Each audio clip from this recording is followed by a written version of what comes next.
How to fix format numbers in thousands, millions, or billions in Excel.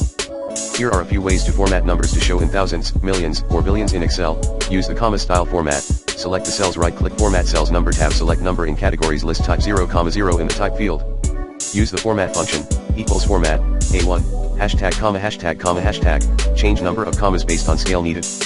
Add color to the format code, equals format, B1, color equals 10000000, hashtag .00, M color equals 1000, hashtag, K, 0.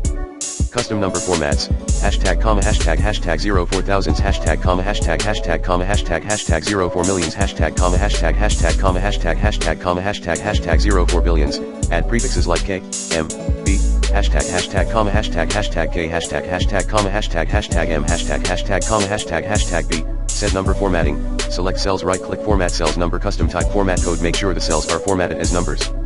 You can combine prefixes, colors, and scaling in custom number formats for readability.